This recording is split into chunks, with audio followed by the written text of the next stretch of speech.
L'une des morts les plus terribles, c'est de mourir de la main de son propre enfant.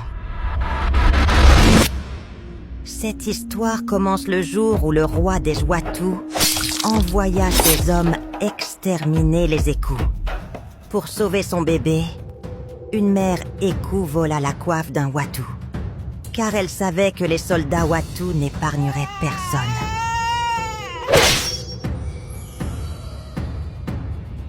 Elle prit alors une terrible décision. Avec de l'argile, elle recouvrit le petit visage de son enfant des marques des Watu.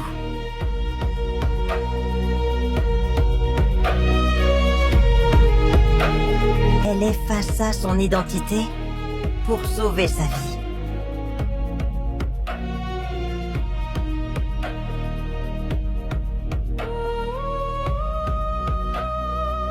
Puis elle le cacha et elle se livra. Soudain,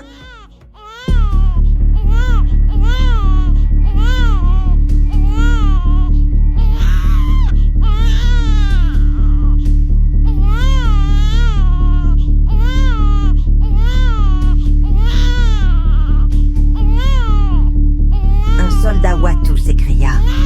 Elle a osé voler un bébé de notre tribu. Et elle fut réduite à l'esclavage. Les années passèrent, puis un jour, le royaume Watu célébra le retour de sa plus redoutable guerrière. Elle revenait de sa plus grande victoire.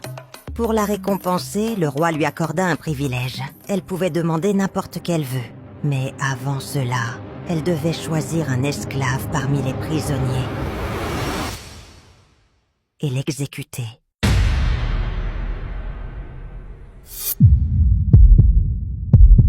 La guerrière leva son arme. La vieille femme ne supplia pas. Elle entonna simplement une vieille berceuse. Une berceuse qu'elle avait chantée autrefois pour endormir son bébé.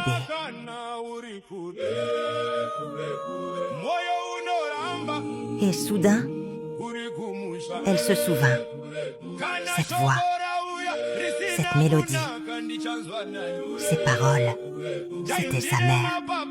La femme qu'on lui avait arrachée des années auparavant. Celle qui avait attendu toutes ces années, simplement pour revoir son enfant.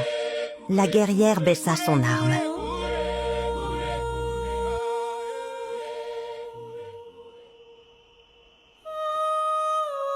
Exécute cette sale esclave. Alors quelque chose se brisa en elle.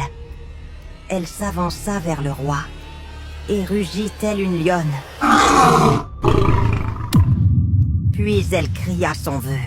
En tant qu'ultime guerrière de ce royaume, ayant remporté la bataille de Nazumba, je demande à ce que plus aucune tribu de ce royaume ne vivra dans l'esclavage. Désormais, nous vivrons dans la paix et dans l'unité. Le roi avait donné sa parole. Il ne pouvait pas refuser. Et au fond de lui, il savait qu'aucun de ses soldats ne pourrait se mesurer à cette redoutable guerrière. Alors, elle libéra tout un peuple. On peut effacer ton nom. On peut te faire oublier ton histoire. Mais il y a une chose que le temps ne peut jamais effacer. La mémoire du cœur.